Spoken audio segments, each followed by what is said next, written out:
Hello, hello, everyone. Wild Wolf Mama, Halima LaPlante. And,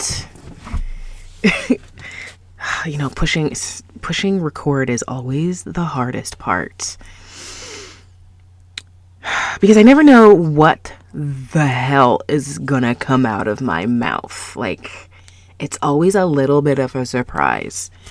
I have, of course, idea of what I'm going to talk about, and it's usually based off of, the post that I've just written. And actually today's topic is kind of exciting for me because I'm talking about emotions, right? I'm talking about emotions and how useful they can be. And this is kind of like, what? There's my alarm. This is kind of like, a message. The message that I hope to convey is that emotions don't have to be so scary. They don't have to be so scary. I think to an extent, most people run away from their own emotions because they're just so big and they're so powerful and they're so motivating.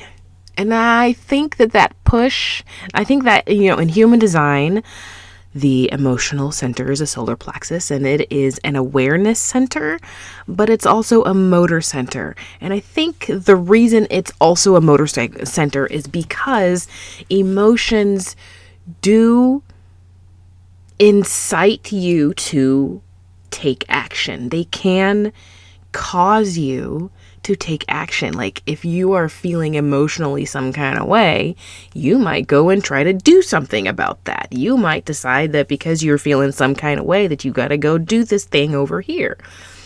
Whether or not that's correct, if you're following human design, you would want to follow your authority before making that choice, your strategy and authority.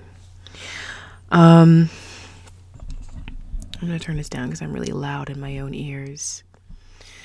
So, emotions are a thing that's kind of exciting to me. A lot of people that I know believe that I have a lot of emotional intelligence. Like I am very much in touch with my emotions. And if you're looking at it, which of course they are from, their own perspective, from their perspective, I could see how that would be true because I believe that I feel like I'm more emotionally aware of myself than other people. That is not to say that I am as emotionally aware as I could be. That intelligence isn't something that I am discovering that I need to actively develop, right? Like I said, it's so funny because this is not what I had planned. I wrote it down, but that's not what's coming out. So anyway, I wrote a bit in my post, in the corresponding post, which I will put in the notes, about this topic. And I want to take it in a little different perspective here. So if you want to check out the post, please, I highly encourage you, check out the post. Let me know what you think. You can comment down below after reading the post. You can comment down below here after listening to what I have to say. And just let me know your experience because mine is not the only one that's out there. My experience is never the only one. Everyone has their own unique experience, and I am here for it all. I want to hear your experience, And so from this standpoint, I want to talk about the idea that your emotions are a guidance system. In fact, I think I've heard this term before. God, what is this person's name? I can't think of it. That's freaking crazy. Abraham Hicks. Boom. They talk about your emotions being an emotional guidance system. So this is not a new idea. I'm just not sure that, I know that I haven't personally taken it as far as I needed to. An emotional guidance system. So this is like how you know, why does that happen? This is how you know that you are on the right track. Because you're following your emotions. And if your emotions are good, then you know that you're on the right track. And if you're feeling negative emotions, then you know that you maybe need to make an adjustment. And that's just one aspect of it, right? Because emotions are very complicated. This is why you have to develop your own internal intelligence about what's going on inside of your body. So emotions are, by definition, I looked this up. Emotions are a chemical reaction that happens, that occurs based off of external stimuli. So something that you see or you experience out in the world creates a chemical reaction inside of your body, and that is called an emotion. It becomes a feeling when you attach a meaning to it. Now, this is, to me, feels really vague. Like, I read this. Let me see what I actually wrote down exactly here. Different emotions, feelings. Where did I write it? So, emotions,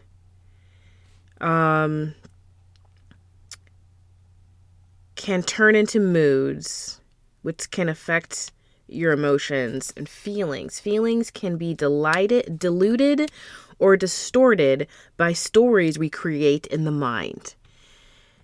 Feelings can be diluted or distorted by stories we create in the mind.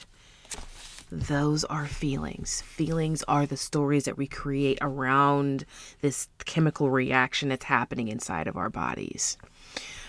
And I do think this is quite vague, because I think even labeling, like, we have to label it. I get it, because we need to be able to communicate what we're experiencing, what chemical reaction we are experiencing in the body.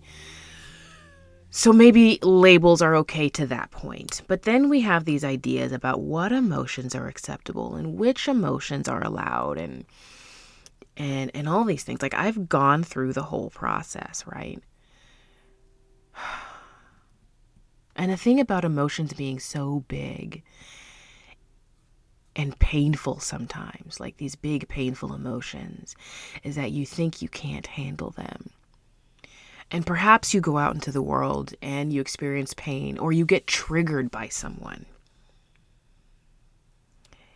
And the story that you tell yourself about the trigger, the external stimuli, the story that you tell yourself about this chemical reaction that's happening inside your body can potentially keep you from a greater purpose. And I say that because, for example, if you're triggered by somebody and it makes you feel angry, right? And you blame this other person because they did da-da-da-da-da. They cut you off in traffic. Very common. They cut you off in traffic. Now you're experiencing road rage because this motherfucker cut you off in traffic. And now you're going to take action on this big emotion, and you're going to chase them down and run them off the road. It's a very extreme reaction. Very extreme scenario. Okay. Now, say, instead of telling the story that you're mad at this person for cutting you off, and then this person is clearly some kind of a D-bag, an a-hole, whatever. And that means that you have to go and chase them and run them down to teach them a lesson. What if you decided, either, there's two ways you can go with this. You can allow the emotion inside of you.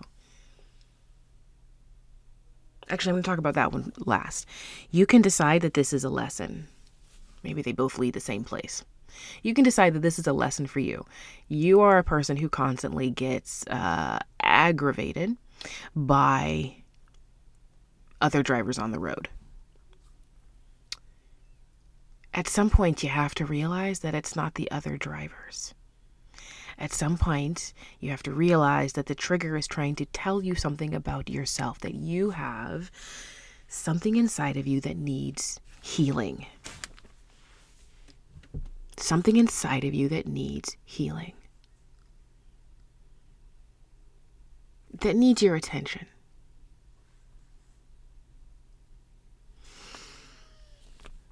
And you can let that trigger something inside of you, something to trigger yourself to look at yourself. Why do you get so upset? Why does this trigger you so hard? Is it because you feel out of control? And if you're out of control, that makes you feel fearful.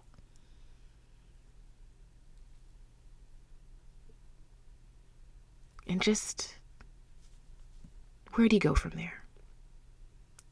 There's lots of different places. We won't go deep off into that.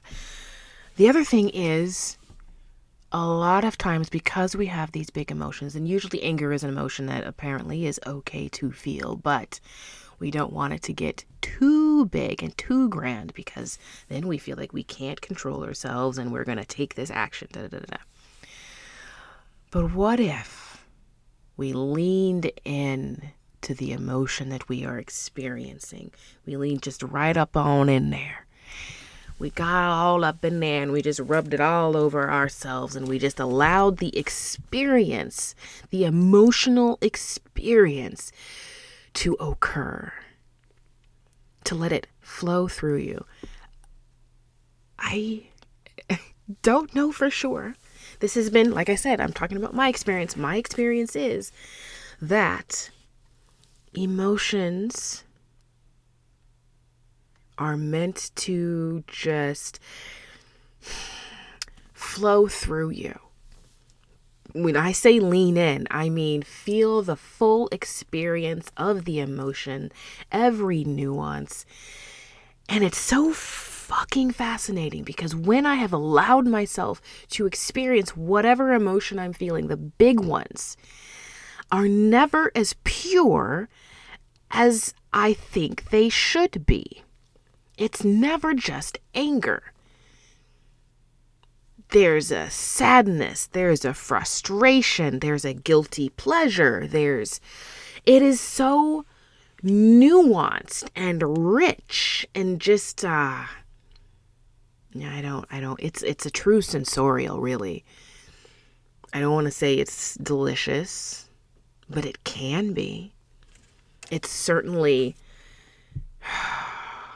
I mean, you could think of it as a thrill if you don't put the constraints of the word thrill, because there's so much going on.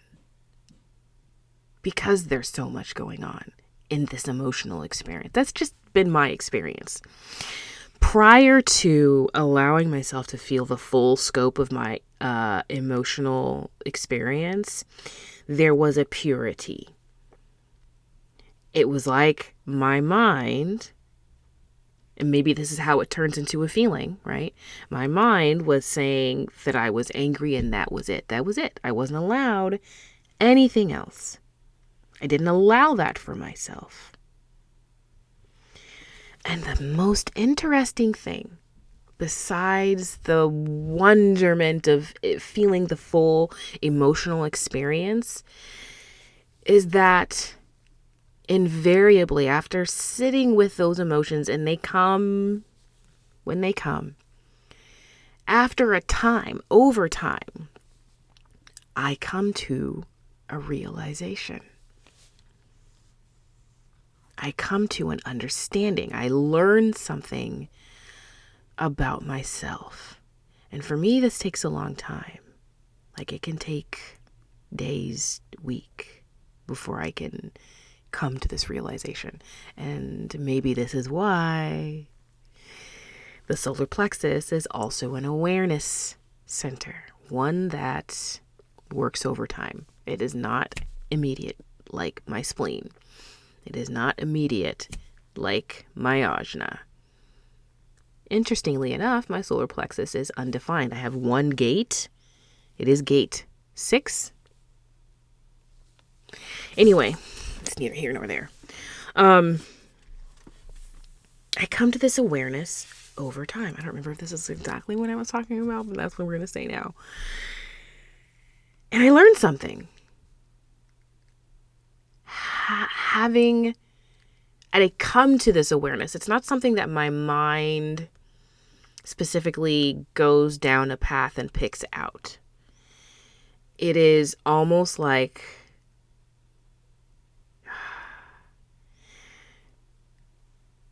something like a knowing that happens to me. An awareness that boom pops in. And maybe it is my mind. But it's always something that I have a friend that says, ooh, what did she say? She's like, you just lit up my spleen. I could feel it. I got like splenic tingles. And that's what these awarenesses have done for me. It's given me those splenic. It makes me know that this is a truth for me.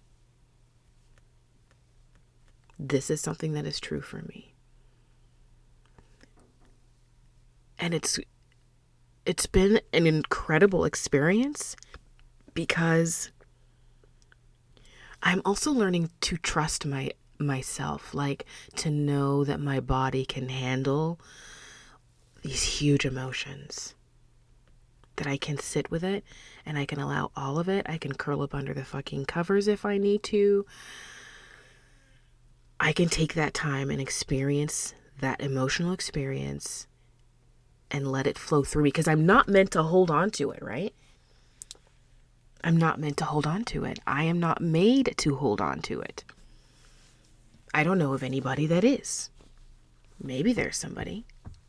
If you are someone that can healthily hold on to your emotions, please let me know. I want to hear all about your experience. But I am not that. I am not the one. Honey, child, I'm not the one.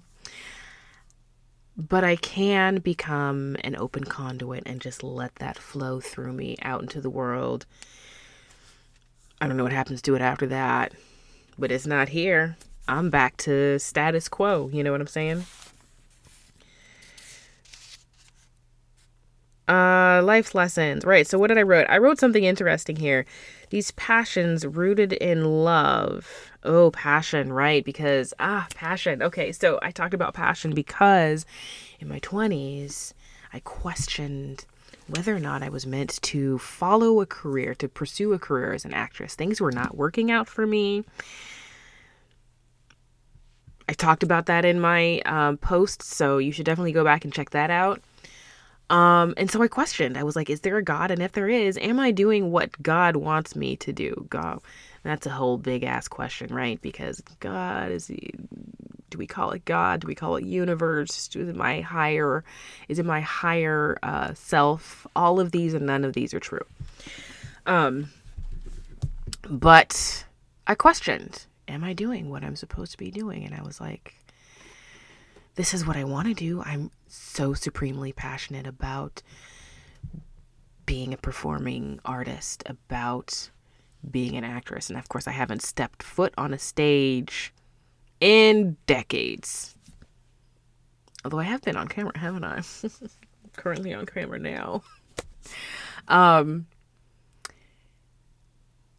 So the question was, am I doing what I'm supposed to be doing? Just like Joseph Campbell, follow your bliss. Like all these clues were turning up in my life at that time and I wasn't getting it. I think I get it now. Your passion is another emotion. Like if you're passionate about something, just not that you're excited, that you like doing it, blah, blah, blah. Like those are hobbies. But I mean, like you have a passion. Like there is a strong need. If you have this passion, if you have passion, you know what I'm talking about. You know what I'm talking about. Like if you find the thing that you want to do that is your passion, that you're passionate about, you know that feeling. It is not one that can be easily explained to those who don't have it. And if you don't have it, you're probably feeling like you're missing out on something huge. Yes, absolutely you are. And maybe that's because you have a disconnect with your own emotional experience. Maybe. I'm curious about that as well, if anyone has regained their passion by getting more in touch with their emotional experience. Like, let me know all the things. The passion is put inside of you for a reason. It is placed there because it is going to be the road map that leads you down your journey in this life. Your passion is rooted in love with a capital L, to show you life's stepping stones. Sometimes I write shit and I'm just like, what? Those passions rooted in love show you life's stepping stones. Triggered? Here you find life lessons, emotions rooted in fear. If you're triggered, here you find life's lessons, emotions rooted in fear. Emotions. I guess that would be feelings rooted in fear. Those are the things that the triggers are there to show you. That's interesting. Try not to act or manifest from here. Please don't. Please do not do anything from fear. I realize that my emotions sometimes attract me to people who I can learn from. Yes. So when you're attracted to certain people, when certain people, you get in their presence and you just like get all lit up, or you know that you want to know more, you want to chit chat with them more, you want to go into a relationship with them. And I don't necessarily mean a romantic relationship, some form of relationship with this person, because of how you feel.